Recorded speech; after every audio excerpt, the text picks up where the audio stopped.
A date which will live in infamy. Ao bem-estar dos trabalhadores. Você está ouvindo o História FM.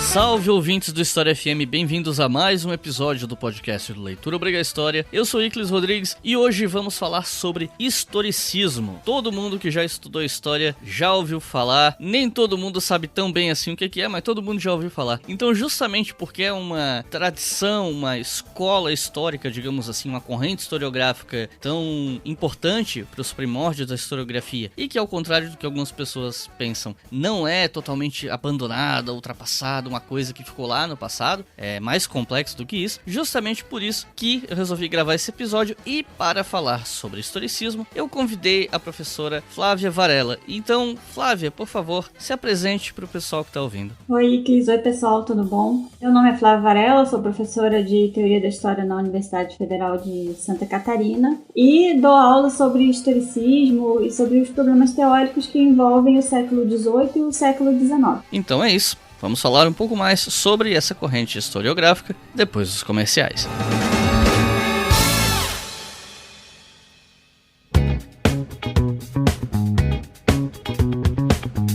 Gente, hoje a parte dos recados vai ser bem rápida mesmo. Eu só queria avisar vocês o seguinte: o Leitura Obriga História agora tem um canal no Telegram para avisar vocês de todos os lançamentos, de todos os podcasts que a gente faz. O pessoal fica meio perdido porque são muitos podcasts, então a melhor forma de acompanhar e saber tudo que está sendo produzido é no nosso grupo do Telegram. Claro que tem gente que se inscreve no grupo do Telegram e não olha, né? Mas aí, paciência, né? Não é culpa minha. As pessoas têm que olhar o grupo. Mas tá lá o canal para vocês verem tudo que a gente fizer. E para encontrar esse canal é simples. Se você quiser um link, o link é t.me/obrigahistoria. E eu acho que se você procurar por Obriga História no Telegram, provavelmente você acha o canal também. Tô falando grupo às vezes, mas não é um grupo, é um canal, né? Não é um grupo que a galera conversa. É um canal onde só eu posto as novidades. Então fica tranquilo que não é um grupo, você não vai ter que ficar lidando com mensagem de um monte de gente que você não conhece, recebendo notificação de coisa que não te interessa. Pode ficar tranquilo. O canal é só eu que posto e eu só posto as novidades de lançamentos e coisas do tipo. Eu não fico fludando e enchendo o saco de vocês, beleza? Então corre lá e se inscreve no nosso canal no Telegram. E por fim, claro, nossa campanha no Apoia-se, você já sabe. Essa campanha financia todos os podcasts produzidos pela gente. E nossos novos apoiadores e apoiadoras são Fernanda Cobo, Vitor Custódio, Gabriel Lavagnoli, Viviane Conte, Márcio Miorim, Marcelo Fronza, Grimaldo Júnior, Pedro Costa, Pedro Filho, Caio Cabral, Isabela Elizê, Rafael Carmo, Aline Barbosa, Marcel Ângelo, Sabrina Aparecida, Isabela Ângelo, Estefânia do Nascimento e Arthur Castro. Muito obrigado, pessoal. O apoio de vocês faz esse trabalho continuar. Todo mundo que está ouvindo esse episódio está ouvindo graças a vocês. E se você quer fazer parte dos nossos apoiadores, é só acessar apoia.se/obrigahistoria e apoiar com R$2 por mês ou mais, com o valor que você puder. E se você apoiar com R$5 ou mais por mês, você tem acesso a todos os episódios dos podcasts que a gente produz com antecedência. Menos o História Noturna, mas o História Noturna faz tempo que não sai episódio, eu não sei quando vai sair porque eu não ando muito inspirado. Mas todos os outros, quando sai episódio, vocês sempre têm a oportunidade de ouvir antes. Esse episódio aqui, por exemplo, já está disponível para os nossos apoiadores desde quinta-feira passada. Então corre lá e acessa apoia.se/obrigahistoria. E agora vamos para o episódio.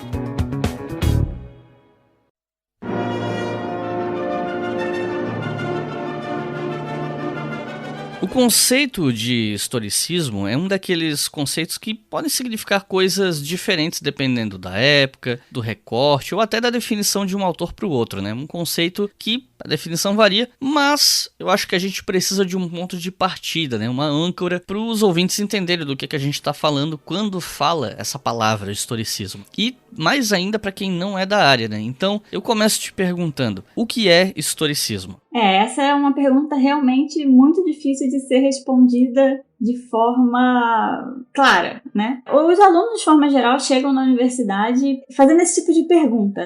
O que é historicismo? O que é positivismo? O que é? Como se fosse um conjunto de certezas que a gente precisasse ter para começar a falar sobre algo, né? Um pouco isso que você disse. Mas, assim como outras áreas do conhecimento da história, né? A teoria da história também não tem respostas muito fáceis. Não dá para você dizer exatamente o que é o historicismo, sem antes entender que é um fenômeno histórico. Enquanto fenômeno histórico, ele também tem muitas possibilidades interpretativas. Uma questão que normalmente acontece na teoria da história é uma abordagem que tenta explicar esses fenômenos, que são altamente complexos, de forma mais simplificada e que acaba gerando certas distorções no próprio entendimento. Uma dessas abordagens, por exemplo, é trabalhar através de escolas históricas, através de correntes de pensamento. Tem várias possibilidades que têm como intuito pedagógico facilitar a compreensão do aluno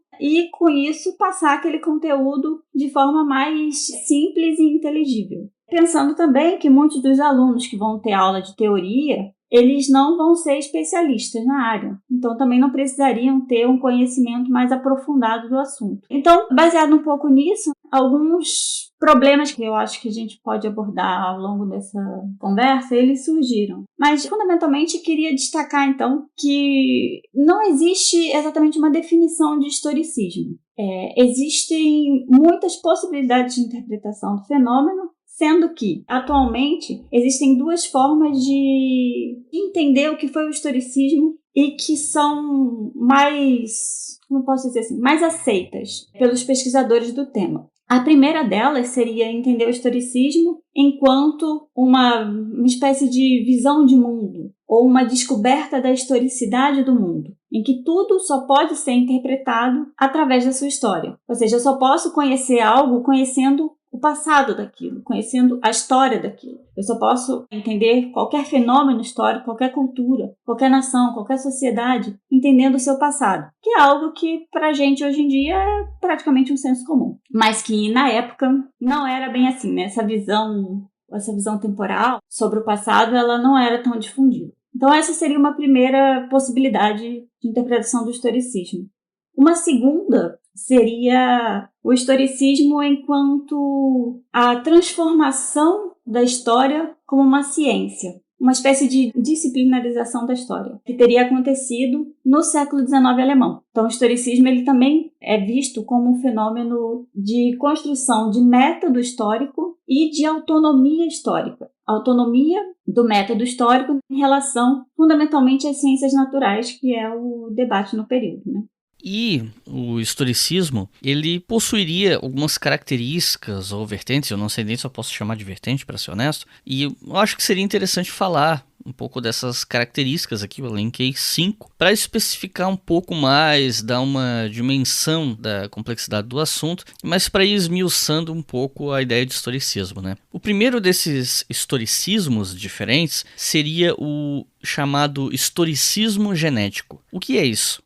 Então, essa proposta de dividir o historicismo em 5 características, ela não é exatamente um consenso dentro da tradição de pensamento sobre o assunto, mas ela foi feita por um historiador alemão chamado Gutenschott, que tem um artigo dele publicado na revista História da Historiografia, que chama O Problema do Historicismo e as Ciências do Espírito no Século XX, na qual ele faz essa tentativa de divisão de 5 características. Por quê? Porque nem todos os historicistas, aqueles que são chamados de historicistas, porque pessoas como o Rank, Droysen, nunca se autodenominaram como historicistas, nunca utilizaram essa palavra para falar deles mesmos, são atribuições posteriores, bem posteriores.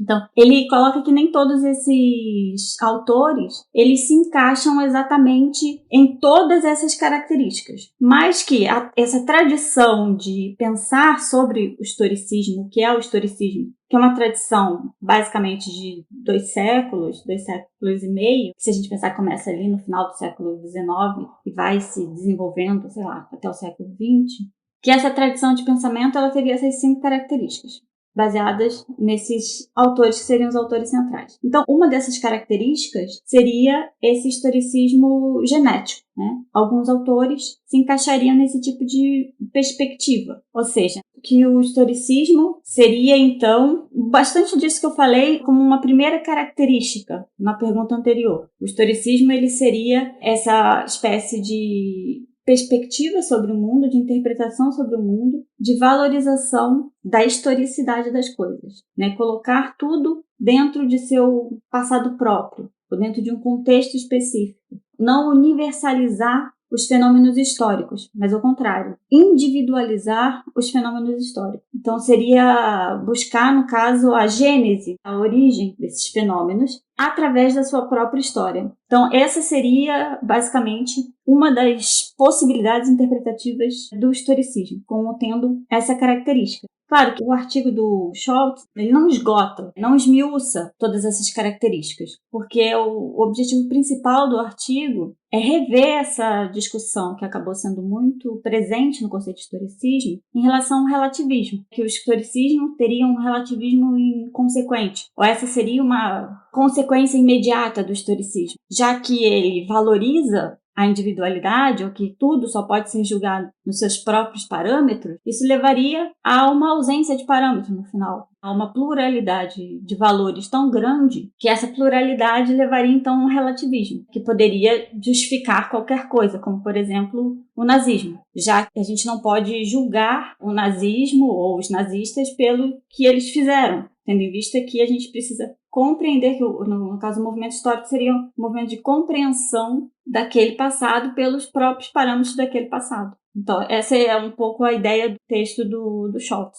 Fazer uma revisão do historicismo enquanto um relativismo. E uma das outras características, né, da vertente e tal, seria o historicismo metafísico. Por que desse nome? O que seria isso? Então, essa seria outra possibilidade, né, de entendimento. Ele seria metafísico porque ele teria uma filosofia da história, ou seja, ele entende, os historiadores entendem que existe uma racionalidade na história, apesar de que nem sempre seria possível indicar qual é exatamente essa racionalidade ou qual é o curso histórico. Não quer dizer que a gente possa prever o futuro, mas é possível, mas há o entendimento de que a história é um conjunto racional de eventos, não é caótico, ele é racional. E cabe ao historiador investigar esse percurso. Essa é uma ideia que tradicionalmente se tem como associada ao protestantismo também. Ou seja, historiadores como Ranke falaram que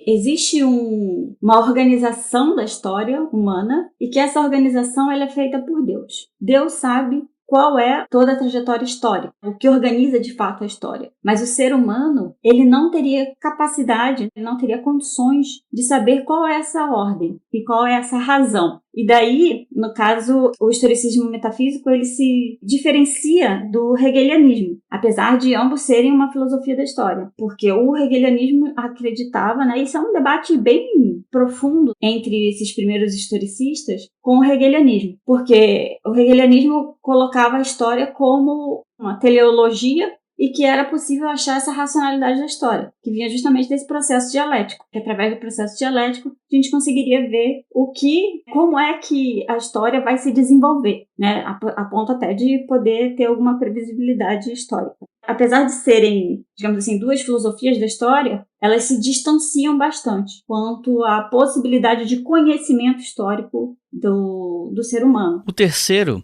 seria o historicismo tradicionalista. E aí o que a gente pode falar sobre essa outra possibilidade de interpretação? O historicismo tradicionalista, ele tem bastante a ver com essa questão da temporalidade, de entender o tempo enquanto singular também, porque ele promove uma certa preocupação com o passado. Não só uma preocupação com o conhecimento do passado pelo passado, mas também uma preocupação na preservação desse passado. Como se o passado ele dissesse sobre muito do que nós somos no presente. Então esse passado ele é visto como algo a ser rememorado, algo a ser coletado, algo a ser guardado. Uma das críticas bastante comuns ao historicismo tradicionalista seria também ligado aí àquilo que a gente já falou um pouco, ligado à construção dos Estados nacionais, que esse tradicionalismo ele poderia levar a uma espécie de exaltação nacionalista, em que a preservação desse passado nacional e a construção dessa identidade nacional, ela estaria no centro do debate. Então essa questão da coleta incompleta das tradições e desse passado, ele poderia levar a uma exaltação de tipo nacionalista, como aconteceu na Alemanha. Então estaria um pouco interligado também com esse problema aí, que mais para frente vai ser colocado no século XX. O quarto seria o historicismo metódico, que me parece ser o que tem mais origem no iluminismo. É correto falar isso? E o que seria, né, o historicismo metódico? Então, o historicismo metódico, como eu falei antes, ele seria essa segunda manifestação, a segunda característica mais reconhecida hoje em dia pela historiografia como estando de fato ligada ao historicismo, ao próprio entendimento do que é o fenômeno, o que é o historicismo. Então, seria essa ligação com a construção de uma autonomia da história enquanto ciência, porque antes do século XIX, a história não era considerada uma disciplina científica. Ela não é considerada ciência. Ciência era considerada aquilo que se falava sobre o universal. Então, a filosofia era uma ciência, mas a história não era. Então, existe um debate em relação a isso. A construção da história como ciência, ou seja, a possibilidade do estudo das singularidades ser lido como científico, e também a criação de um método próprio da história que se diferencia, portanto, das ciências naturais, que tem esse pressuposto da universalidade. Nesse debate que, no caso, estaria essa questão do historicismo metódico. E ele tem muitos autores que divergem, convergem, enfim, né, sobre o que seria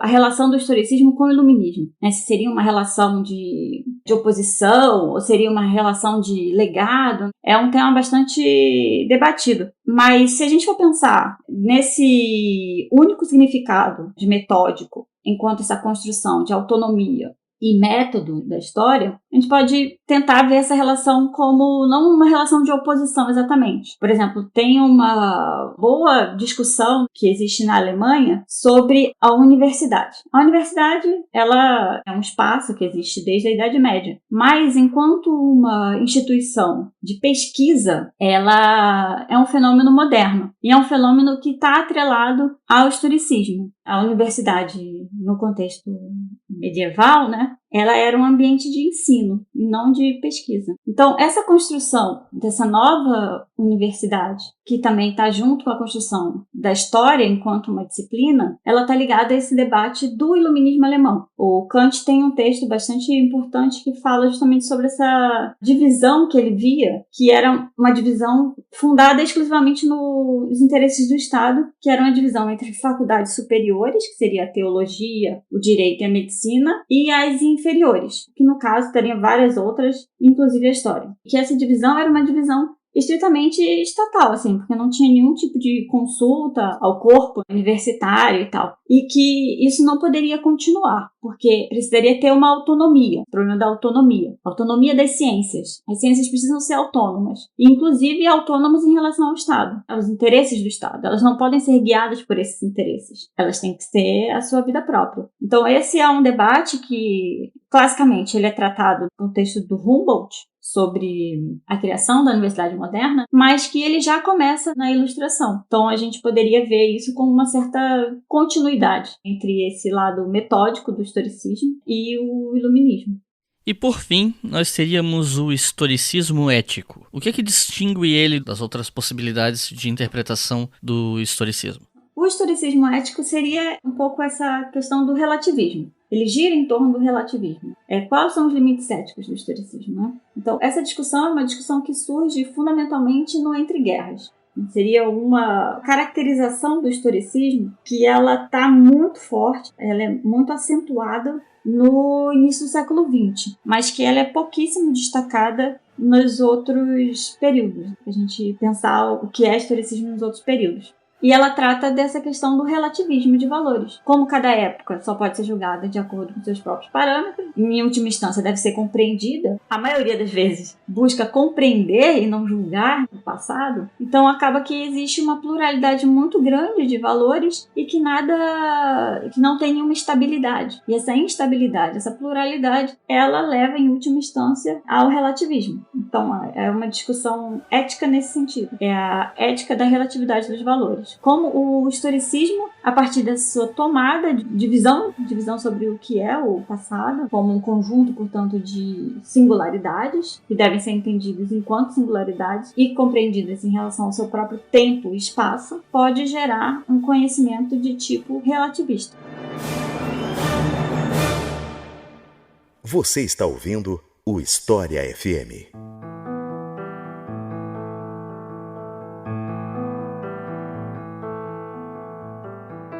Bom, agora que a gente já conversou um pouco sobre definições teóricas a respeito do historicismo, possibilidades de interpretação, eu queria focar um pouco mais na parte, entre aspas, factual, porque eu acho que essa parte mais de experiências, de obras, de autores, ajuda o pessoal a se situar melhor em como os historicistas trabalham, né? Então, eu queria te perguntar sobre qual as origens do historicismo, né, na parte prática do fazer historiográfico historicista. Onde é que ele começa? Acho que responder essa pergunta depende muito do tipo de historicismo que a gente está falando, né? A gente viu aquelas 5 definições, que são 5 definições bem diferentes e que surgem, digamos assim, em momentos distintos também da história, do próprio conceito de historicismo, e que a gente não encontra em todos os autores historicistas, digamos assim. Então é bem difícil dizer, assim, sobre a origem do historicismo, justamente porque não existe um consenso exatamente sobre a própria terminologia do conceito. O que é, como surgiu, enfim. Volta novamente aquela pergunta que a gente sempre quer saber. O que é, quando surgiu, quando foi, essas coisas assim, que nos dão um certo alento até, porque servem para nos guiar em terrenos tão obscuros às vezes. Mas eu acho que um dos livros centrais nesse debate sobre a origem do historicismo é um livro de um historiador alemão também, que chama-se Friedrich Meinecke, foi publicado em 1936 e tem o título como O Surgimento do Historicismo, a origem do historicismo, enfim, ou algo do gênero assim. Não tem tradução em português, mas tem para o espanhol, se alguém quiser dar uma olhadinha. Ele coloca o historicismo como tendo seu início, assim, ou como tendo sido originário no século XVIII europeu. A discussão sobre o historicismo, fundamentalmente, é uma discussão ocidental, europeia. Há aqueles que acham que é exclusivamente alemã, e há aqueles que acham que é possível alargar um pouco mais essa discussão e tentar ver principalmente em relação a essa parte da origem do historicismo como um historicismo genético, digamos assim, como tendo surgido também em outros lugares, mas também ocidentais, como a Inglaterra ou a França. Mas, fundamentalmente, é uma discussão que gira em torno desse espaço europeu ocidental. E o Meinecke, ele vai se aproximar muito do que seria essa visão genética. Para ele, o historicismo é essa descoberta da individualidade, da importância da individualidade para o entendimento histórico, a própria importância da história para o entendimento do passado, digamos assim. Então, para ele, o historicismo seria esse tipo de fenômeno. E ele teria sua origem lá no século XVIII, com as obras do Herder, do Goethe. Então seria basicamente essa interpretação, que é uma interpretação muito tradicional do historicismo, bastante difundida. Agora, se a gente for tentar entender o historicismo como algo ligado ao método histórico, o historicismo metódico e essa autonomia da história enquanto uma ciência, aí a origem do historicismo eu acho que seria mais corretamente colocada no século XIX, e aí alemão, circunscrito ao ambiente alemão mesmo, onde tem esse debate sobre a universidade, sobre a disciplinarização, sobre o método. Qual método deve ser o método histórico? Qual método é mais apropriado? É difícil de ser respondida essa pergunta, porque os historicistas não tinham exatamente um consenso sobre isso. Bem, o certo é que o método não seria o das ciências naturais, seria um método histórico baseado na interpretação e na hermenêutica. Mas essa, então, seria uma outra possibilidade de origem do historicismo. O século XIX é alemão. E aí a gente fica com alguns autores como o Hilsen, que defendem essa proposta, que é a proposta, eu acho que hoje em dia é mais, na verdade, é a leitura mais consensual do que é o historicismo, que é esse surgimento da história enquanto ciência e a sua autonomia. Quando eu estava estudando para bolar essa entrevista, para ter uma conversa sobre o assunto, eu encontrei afirmações como, por exemplo, a de que o termo historicismo chegou a definir coisas opostas em alguns momentos da história. Você concorda com essa afirmação? E supondo que concorde, né? Você pode explicar um pouquinho melhor essa confusão? Olha, concordo com certeza. Acho que pelo menos nisso não tem nenhum debate em relação ao historicismo. Todo mundo concorda que é um termo extremamente polissêmico, extremamente difícil de ser identificado, porque as pessoas começaram a usar ele de forma muito indistinta. O nosso mundo ideal é aquele mundo em que tudo existe uma correspondência exata entre o significante e o significado. Esse é o mundo ideal. Porém, o mundo da realidade não é esse. Muito pelo contrário. Então, o historicismo, a gente já viu 5, já é bastante coisa, 5 características, 5 possibilidades de definição, que são bastante distintas já, não é pouca coisa. E, além dessas, existem muitas outras, e coisas que não têm absolutamente nada a ver com isso que a gente está falando. Com o surgimento dessa visão de mundo, ou o surgimento dessa disciplina histórica, do método histórico. Como, por exemplo, o livro do Karl Popper, que é A Miséria do Historicismo. Tem exatamente como título historicismo. Então, assim, que está totalmente fora desse problema. Então, é um termo muito problemático mesmo. E que tem uma história muito complexa, que os historiadores, hoje em dia, estão até se debruçando e se interessando bastante. Até a gente pensa aqui no Brasil, que não tem exatamente uma tradição de pensamento alemão muito forte, né? Nossa tradição, de forma geral, é muito mais francesa do que alemã. Mas assim, a gente pode tentar pensar num esquema básico, talvez, de 4 grandes momentos do historicismo, para tentar pensar um pouco essa questão dos significados. O que significa também o historicismo? E por que significa coisas tão diferentes? Um primeiro momento desses seria esse início. É a primeira vez que o conceito aparece, que é bem no finalzinho do século XVIII. E tem pouquíssima repercussão no cenário alemão. Tem pesquisas já que mostram essas ferramentas do Google, que dá para mapear quando que uma palavra começa a aparecer. Acho que chama Google Nigram Viewer, uma coisa assim. Dá para mapear, por exemplo, o historicismo, como dá para mapear várias outras que já fizeram, como também a historiografia e tal, para conseguir ver quando é que elas começam a ser difundidas. Porque a gente, às vezes, acha que elas estão sempre ali, mas não, elas têm essa história delas próprias. Então, nesse final do século XVIII, bem final do século XVIII, até mais ou menos década de 80, do século XIX, o conceito, ele quase que não aparece no mundo alemão. A gente vê assim que tem baixíssima circulação a palavra. Se a gente tomar como algum nível de validade os dados arquivados pelo Google, pelos livros e outras coisas. E nesse momento, o conceito de historicismo, ele tinha uma positividade. E ele era associado a uma valorização da singularidade de uma época.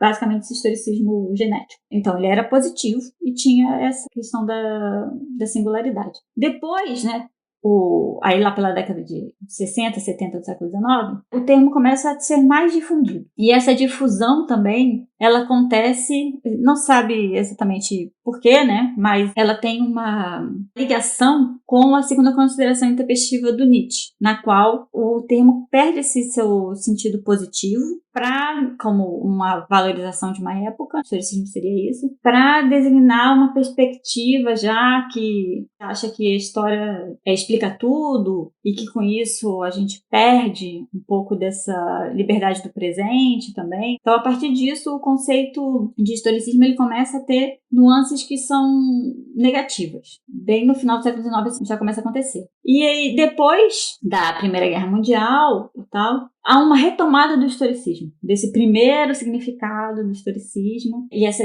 portanto, essas nuances positivas do conceito. Inclusive pelo próprio Meineke, que a gente já falou sobre ele, que é uma peça muito importante nessa revalorização que vai acontecer do historicismo. E aí depois, isso se altera completamente a partir da Segunda Guerra Mundial, que tem o aprofundamento daquilo que se chama crise do historicismo. E que aí o conceito passa a ter toda aquela carga do historicismo ético, do relativismo, que o historicismo seria uma ideologia que teria contribuído para essas catástrofes alemãs do século XX. Então, basicamente, seriam assim, grandes blocos de significados do historicismo. Apesar de que existem outros significados possíveis e que não estão necessariamente relacionados ao historicismo, como a gente vai ver também no século XXI, um novo historicismo, estando relacionado com a literatura, uma análise também epocal da literatura, enfim. Né? Então é um termo muito abrangente, assim. Quando a gente fala em historicismo, na disciplina de história, os 2 nomes que costumam vir mais à mente das pessoas são aqueles relacionados ao historicismo do século XIX, e aí 2 nomes que são muito recorrentes, são Leopold von Ranke e Jakob Burckhardt. E eu posso ter assassinado a pronúncia do nome deles, não sei, mas de qualquer forma, quem eram esses historiadores e qual a relação deles com o historicismo? Eu acho que assim, principalmente em relação ao Ranke, a classificação do Ranke é sempre uma questão que levanta muitas dúvidas. Assim, primeiro, né, a gente já vai assim, né, quem é o Ranke? Ele é o quê? Tá em que escola? Tá em que lugar? Às vezes tá como historicista, às vezes tá como positivista. Eu acho que muito também da fama, digamos assim, do Ranke nos cursos de história, vem um pouco desse debate de um Ranke positivista ou de um Ranke historicista. O Ranke foi um historiador alemão, prussiano, enfim, que viveu aí nesse segundo quartel do século XIX. Ele é tido como um dos pais do historicismo, a gente pensar assim. E tem muita polêmica em relação a justamente essa filiação histórica do Ranke. Se ele seria ligado ao positivismo, por ter uma visão de que a história deveria ser a história dos grandes homens, a história política, uma história, digamos assim, ateórica praticamente, mais empirista. Então tem uma confusão muito grande em relação a esses termos, o positivismo e o termo historicismo, sendo que o Ranke não pode ser considerado definitivamente um positivista, apesar de que positivismo é outro daqueles termos, tipo o historicismo. Tem 1001 possibilidades interpretativas. Muita gente já falou muita coisa sobre o que é o historicismo e sobre o que é o positivismo. Mas se a gente tomar o positivismo como uma filiação, como uma filosofia ou como uma religião, enfim, mas com alguma filiação ao Augusto Comte e a ideia de que a história deveria utilizar o método das ciências naturais, então é impossível colocar o Ranke dentro de acordo com essa tradição de pensamento do positivismo, porque o historicismo ele justamente valoriza as individualidades, ao contrário do positivismo, tem nas leis o seu grande valor, e também tem uma subordinação no positivismo do método histórico ao método das ciências naturais, o que não acontece no historicismo, porque existe uma autonomia da história. E tem uma frase do Ranke que é muito citada e gera muita polêmica, justamente porque ela é citada como uma forma de provar, a gente sabe que a citação na história é a prova, é a grande prova cabal de tudo, então ela é citada como uma prova de que o Ranke seria um positivista, e entendendo o positivismo em termos não kantianos, entendendo o positivismo como um empirismo, como valorização dos homens, dos grandes homens, etc. Isso que eu já falei. Então eu queria recorrer aqui a esse trecho para a gente poder falar um pouco melhor. Esse trecho ele foi publicado na História dos Povos Romanos Germânicos, do Ranke, que é uma obra de 1824, na qual ele diz o seguinte: a história tem sido atribuída à tarefa de julgar o passado, de instruir o presente em benefício do futuro. Esta obra não aspira a tão elevados propósitos, quer somente mostrar o que propriamente aconteceu. Aí algumas pessoas traduzem como mostrar o que realmente aconteceu, ou propriamente aconteceu, enfim. Mas a ideia geral é que essas duas frases do Ranke, elas estariam demonstrando essa filiação dele ao positivismo e essa sua filiação a um empirismo, que seria mostrar o que de fato aconteceu, e aí tem o problema da objetividade da história também, que seria isso, a objetividade da história seria mostrar o que aconteceu, essa relação de exatidão entre o passado e a interpretação do passado. Mas hoje em dia, essas colocações do Ranke, elas vêm sendo analisadas sobre um outro ponto de vista, um ponto de vista de tentar dar uma historicidade, né, a elas, né? Tentar entender qual é o contexto em que elas foram formuladas. Quando ele fala, por exemplo, a história tem sido atribuída à tarefa de julgar o passado, de instruir o presente em benefício do futuro, os intérpretes colocam que ele está se colocando em oposição à ideia tradicional da história, que ainda era comum no século XIX, essa ideia da história de como um repositório de exemplos. A história seria esse repositório de exemplos que instruiria o presente. Ela julga o passado, portanto, enquanto o Ranke estava pretendendo, no caso, compreender o passado, a história é o tribunal da posteridade. Para quê? Para julgar esse passado como uma forma de instruir o presente. Através desse julgamento, colheria-se os bons exemplos a serem imitados e os maus exemplos a serem evitados. Então essa seria a função básica da história, fazer essa tarefa. E aí, logo na sequência, ele fala assim, esta obra não aspira a tão elevados propósitos. Claro que ele não achava que eram elevados, mas é uma retórica aí para levantar. Então ele está se diferenciando desse tipo de história. E complementa, quer somente mostrar o que realmente aconteceu. Ou seja, aquilo que aconteceu. Ela quer mostrar o passado pelo passado. É aquilo que a gente já conversou. O historicismo ele tem essa ideia de conhecer o passado pelo passado. pelo simples prazer de conhecer o passado, não pela praticidade desse passado. Ele não quer que esse passado seja um passado prático, não quer conhecer o passado para que ele possa instruir o presente. Não é essa a ideia. É conhecer o passado pelo passado nos seus próprios termos, né? Não no termo do presente, não no termo da aplicabilidade no presente, mas sim de quais eram as características desse passado e o que fazia singular. Então eu acho que, por causa muito dessa polêmica também, o Rank ganhou esse destaque, porque fundamentalmente é um autor muito pouco lido. Várias pessoas já salientaram isso, salientam em diversos contextos, não só o brasileiro, ou o alemão, ou o inglês. É uma coisa que ultrapassa assim, as fronteiras, porque é um autor muito pouco lido, mas muito citado e muito criticado. Eu acho que muito por esse problema em relação ao positivismo e ao historicismo, sobre essa ingenuidade das fontes e toda essa história que foi construída em relação ao historicismo e aos seus historiadores do século XIX.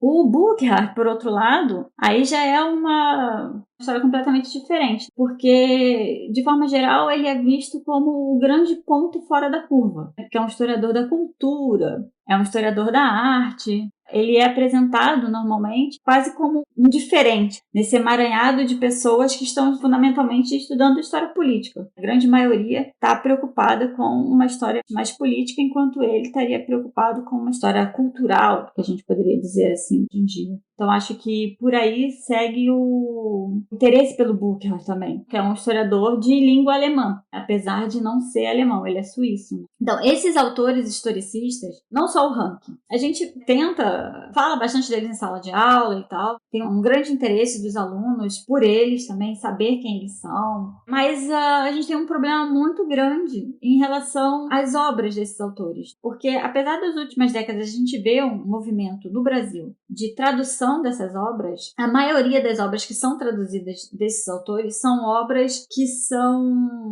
de um viés quase que, posso dizer assim, elas são pragmáticas, elas não são práticas. Essa história do Rank não tem tradução em português. Não tem nenhuma história do Rank tradução em português. E ele escreveu várias histórias. Mas a gente tem vários conjuntos de formulações teóricas do Rank sobre a história. E isso vale para outros autores também. O Droysen, por exemplo, que é um autor muito importante também para o historicismo. E assim vai. Acaba que a grande maioria desses autores a gente não tem tradução suficiente no português para que as pessoas consigam iniciar os estudos sem ter o conhecimento da língua alemã, que todo mundo sabe que é muito difícil. Então esse acaba sendo também um dos problemas que fazem com que esses mitos historiográficos eles perpassem e continuem, por falta de pessoas que estudem, pela dificuldade de estudar esses autores no cenário brasileiro, sendo que a gente, quando pensa na graduação, a gente pensa em iniciar, né, com uma tradução, assim, uma coisa mais nesse sentido, para depois, no mestrado, no doutorado, poder, de fato, aprofundar na língua. Mas é muito difícil exigir um início de pesquisa com domínio da língua alemã já.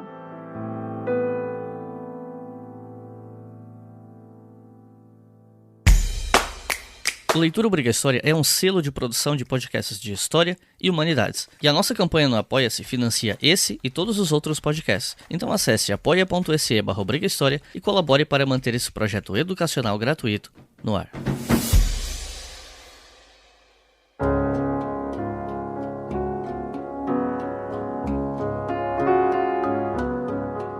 A gente já falou um pouco, né, no bloco anterior, sobre algumas críticas que o historicismo recebeu no século XIX e XX, mas de uma forma um pouco mais passageira aqui, eu acho que a gente pode talvez aprofundar algumas, né, algumas das principais pelo menos. E um dos filósofos que atacou o historicismo foi o Friedrich Nietzsche. E aí eu te pergunto, que crítica que o Nietzsche fazia ao historicismo? Eu acho que, fundamentalmente, o Nietzsche criticava essa questão do historicismo, queria entender o passado pelo passado. Acho que esse é um problema. Ou seja, o passado ele não tinha nenhuma utilidade. Muito se cita, né? Existem outros textos do Nietzsche importantes também para entender esse problema. Mas eu acho que o que mais é citado é a segunda consideração intempestiva, que é sobre a utilidade da história para a vida, uma coisa do gênero. Então, fala justamente sobre isso, que a história deve ter uma utilidade para a vida, né? Ela não deve ser o conhecimento do passado pelo passado, como buscava o historicismo. Ela tem que ter uma força criadora no presente. Para isso que serve a história. A história seria essa força. seria essa criação, esse momento. Você não tem que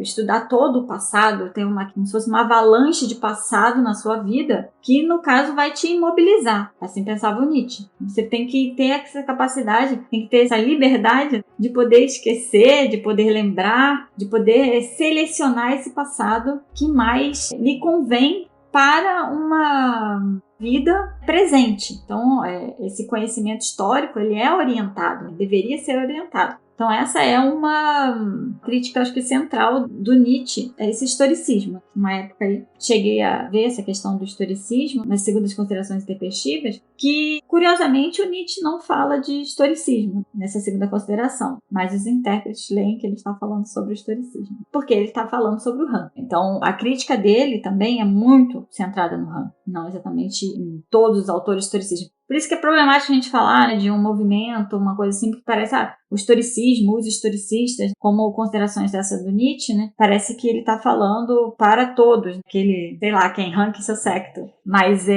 quando na verdade ele está se direcionando a uma pessoa só. É um debate talvez muito mais circunscrito, mas de qualquer forma passa por aí, essa utilidade do passado na vida prática. E depois eu acho que tem uma outra crítica que aí se alinha mais a essa questão do método histórico, que a história estava tentando se colocar como uma disciplina que essas ilusões científicas trariam um ideal de justiça e objetividade, quando que isso daí não era uma coisa central para a história. A centralidade da história não estaria nisso, mas sim nessa sua utilidade para a vida. Então acho que tem uma crítica também a essa própria utilidade da história, ao fim da história, para que serve a história. A história não serve para fazer justiça. A história não é um objetivo. A história ela serve para a vida presente. Então acho que o Nietzsche está criticando um pouco o historicismo nessas duas frentes aí. Outra crítica, ou melhor, né, um outro crítico ao historicismo seria o historiador alemão Karl Lamprecht. Ele fez críticas relacionadas à cientificidade ou não do historicismo, aproximação ou não da cientificidade das ciências naturais, enfim. Inclusive, pessoal que está ouvindo, o episódio 35 do História FM foi sobre História como Ciência, conversa com o professor Júlio Bentivoglio. Ele mencionou, assim por cima, críticas do Lamprecht ao historicismo. Então, como ela foi só mencionada no outro episódio, que aliás eu recomendo o pessoal que está ouvindo que assista ao 35, Flávio, eu queria te perguntar, exatamente que críticas são essas que o Karl Lamprecht está fazendo ao historicismo? Bom, às vezes parece que quando a gente fala de ciência, a gente está falando de método das ciências duras ou das ciências naturais. Não é. Não é que o Lamprecht acreditava que a história ela não deveria se aproximar das ciências. Na verdade, o que ele estava criticando é o método científico do historicismo. É isso que ele estava criticando. Ele não estava criticando que a história... Ele não estava dizendo que a história não deveria ter um método. Ele estava dizendo que o método historicista não era o método científico mais adequado. E propunha um outro método. E esse método seria justamente o método das ciências naturais, que nesse momento aí estava bastante em sintonia, na verdade, com o positivismo, que é o momento de auge do positivismo. E apesar do positivismo ter tido uma péssima recepção no cenário alemão, justamente pelo alastramento do historicismo, por essa visão do que seria a história historicista, então não teve muita inserção no cenário alemão, mas o Lamprecht foi um dos caras que flertou, de certa forma, com o positivismo com Augusto Comte, e que considerava que a ciência, que o método das ciências naturais, que a história deveria se aproximar desse método das ciências naturais, que era o melhor método para se investigar, e que a história deveria também se aproximar da compreensão dos aspectos universalizantes e não ficar nessa questão do individual. Ela deveria propor teorias mais amplas, compreensões mais amplas do passado. Então, essa discussão é uma discussão muito importante, tem uma querela muito forte aí nesse período em relação ao método, fundamentalmente baseado nessa nova entrada, essa nova onda das ciências naturais com o positivismo, e que coloca o historicismo como uma possibilidade de método e o positivismo como uma outra possibilidade de método. Mas, de qualquer forma, ninguém está falando que a história não é ciência. Eles estão falando que a história é ciência. Só que o debate é em torno de qual seria o melhor método, tendo em vista que toda ciência tem um método. É impossível ser uma ciência nesse momento sem método. Então a questão é essa, o debate é em torno disso. E o Lamprecht foi um cara que perdeu esse debate. Acabou não tendo uma longa vida assim, no cenário alemão, porque não teve uma continuidade de pensamento no cenário alemão. Não que ele tenha sido morto, mas é que ele não teve a continuidade de pensamento. E o historicismo continuou como método histórico. não exatamente hegemônico, mas fundamental. Outro momento da crítica ao historicismo vem após a Primeira Guerra Mundial. Nesse momento começa a se questionar a possibilidade de um conhecimento verdadeiro e objetivo em relação à história, inclusive questionando a cientificidade da história em relação às ditas ciências duras, entre aspas, né? Querendo ou não, isso tem a ver com essas críticas anteriores ao historicismo. Você mencionou também de críticas ao historicismo como algo ideológico e, enfim, eu acho que para a gente sintetizar essas críticas que ele recebe no século XX ali, para encapsular isso, né? Quais você diria que seriam as principais críticas ao historicismo no decorrer do século XX, para além dessas que a gente já mencionou, né? Se é que vai muito mais longe, né? Não vai muito, acho que não vai muito além. Claro, elas são críticas que algumas delas se aprofundam radicalmente. Também porque a gente, tradicionalmente, tem a interpretação que se estaria vivendo nesse início do século XX um momento de mudança em relação ao que é a própria experiência do tempo. Então isso teria, no caso, impactado bastante nessa discussão sobre o historicismo e sobre essa crise do historicismo. Essa crise seria também devedora do aprofundamento dessa nova experiência do tempo que acontece nesse entremeio aí das guerras mundiais. No caso, essa nova experiência do tempo, segundo Koselleck, seria essa experiência baseada agora já num futuro fechado, numa impossibilidade de otimismo que tinha o historicismo, ou seja, de conhecimento do passado. Não tem mais esse otimismo de que vai se conhecer o passado. Também tem a própria questão do progresso histórico. Não tem mais essa visão de que a história está caminhando para um progresso. A gente não sabe exatamente o que é esse progresso, né? Ou esse progresso pode ser definido de diversas formas, mas existia antes no historicismo essa visão também, que há tendo uma melhoria no mundo. E aqui essa visão também já não existe mais. Esse futuro ele está fechado. O máximo que a gente consegue ver dele, digamos assim, são relances que não nos trazem expectativas boas. Na verdade, é uma experiência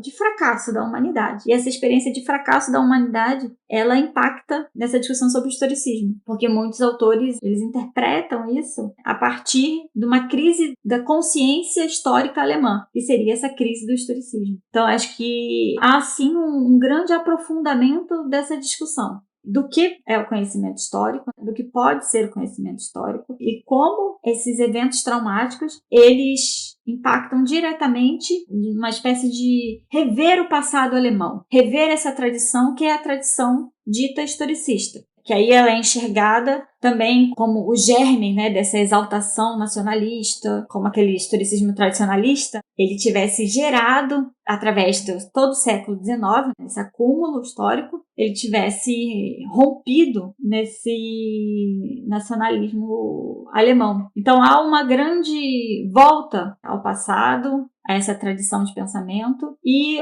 com esse olhar bastante pessimista. Eu acho que essa é uma questão importante no século XX, como há esse aprofundamento dessa crise. Porque antes a gente vê críticas, existem críticas, a gente vê o Nietzsche falando uma crítica, vai ter outros autores fazendo críticas, mas não tem uma crise. A crise mesmo, ela vai acontecer a partir desse desencantamento do mundo, que acontece no século XX. E qual seria o estado da arte do historicismo hoje, né? Eu pergunto porque durante toda a minha graduação e mesmo depois conversando com colegas, enfim, aquela coisa mais informal, né? Não necessariamente com leitura ou conversa com os professores, mas no boca a boca, sempre ficou no ar essa impressão de que o historicismo é um paradigma do século XIX que já foi superado há muito tempo, especialmente pelos análises. E aí eu queria ouvir de você o que você acha em relação ao historicismo hoje. Se você acha que ele é um paradigma superado, ou ele é um paradigma que sofreu alterações e ainda está em voga hoje, mesmo que não seja popular em todos os círculos. O que é que você poderia nos falar sobre historicismo hoje? Olha, eu acho que se a gente pensar nessas duas faces principais do historicismo, né, enquanto uma visão de mundo sobre o passado que tenta entendê-lo em seus próprios termos, ou uma discussão sobre a autonomia e disciplinarização da história e método histórico, eu acho que ele não é uma discussão que esteja superada, muito pelo contrário. A primeira, né, entender o passado pelo passado, ou essa historicização do mundo, como a gente costuma dizer, tornou-se um traço fundamental da nossa própria percepção histórica. Tanto que é até difícil entender, às vezes, né, como é que povos pré-modernos não tinham essa visão, como é que era possível entender um mundo não em termos históricos, não sendo historicamente referenciado. Isso é algo desafiador até para quem estuda o período pré-moderno. Então, se a gente entende o historicismo enquanto isso, acho que ele de fato ainda existe entre nós e cumpre a sua função de orientar uma leitura histórica. Apesar de não ser só isso, de não vermos mais o mundo apenas com esses olhos, mas ele se tornou um traço fundamental da nossa própria percepção e interpretação da realidade, passada e presente também.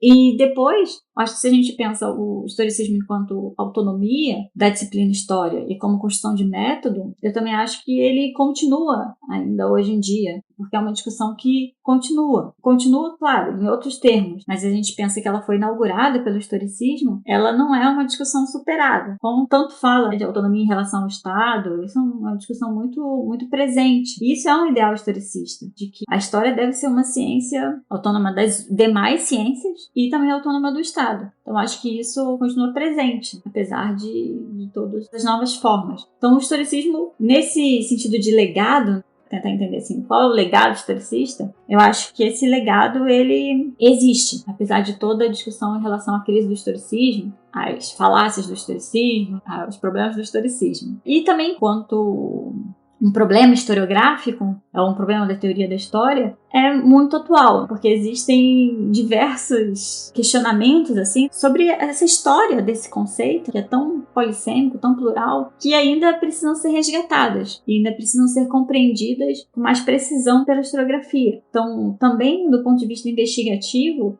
é um tema que ainda pode ter muita pesquisa, com certeza.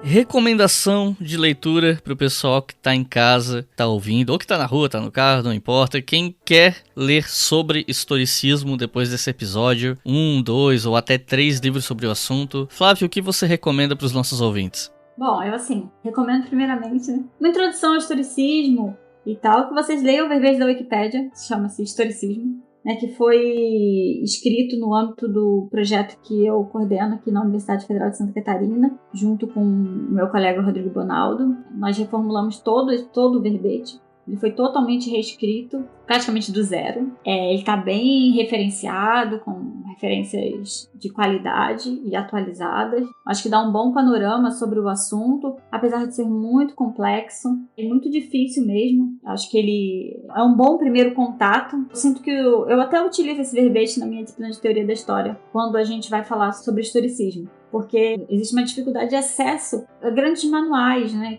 atualizados sobre o tema, em português. Então, esse serve mais ou menos nesse sentido, assim, como material didático atualizado sobre o tema, né, o verbete da Wikipédia. Acho que vale a leitura como um primeiro contato, para saber, assim, pelo menos por onde a discussão tá indo, né? Até porque tem muito conteúdo lá que não deu pra cobrir aqui no episódio, porque senão a gente ia ficar aqui a noite inteira, né? Então, lá tem muito mais coisa. Tem muito mais coisa. E é muito comum, né, que os alunos procurem conteúdo na internet. A gente sabe disso, tanto que a gente teve essa ideia aí de escrever o verbete da Wikipédia, que é uma das primeiras coisas que os alunos vão ler. Mas existem outros materiais que não são assim tão bons. Outras formas de mídia também, que não são um conteúdo muito referenciado e tal. Então, assim, se quiser começar por algum lugar mais descontraído e interessante, eu sugiro o verbete da Wikipédia. E depois, aí já, com alguma bagagem, seria interessante poder dar uma lida no livro que chama A Dinâmica do Historicismo, Revisitando a Historiografia Moderna, que é o resultado de um evento que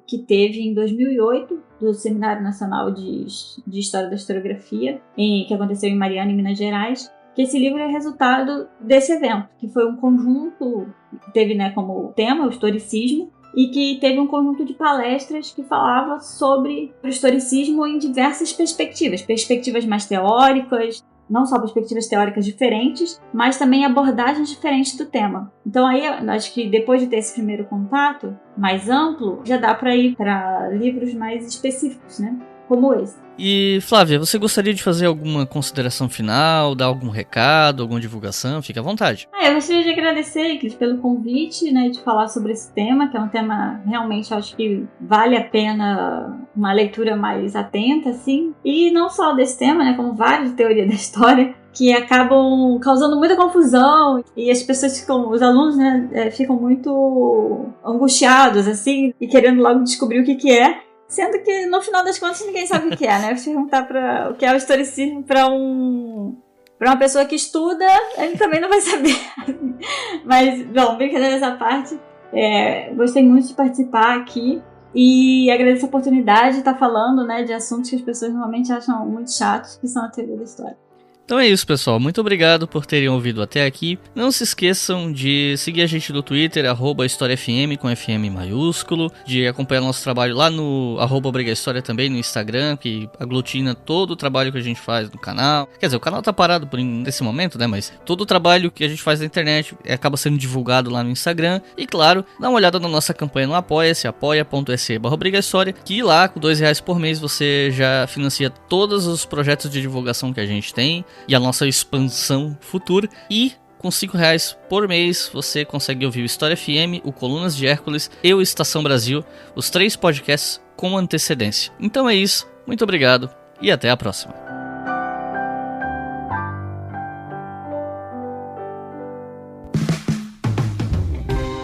Este podcast foi financiado por nossos colaboradores no Apoia-se. Acesse apoia.se/obrigahistoria e contribua para manter este projeto educacional gratuito no ar.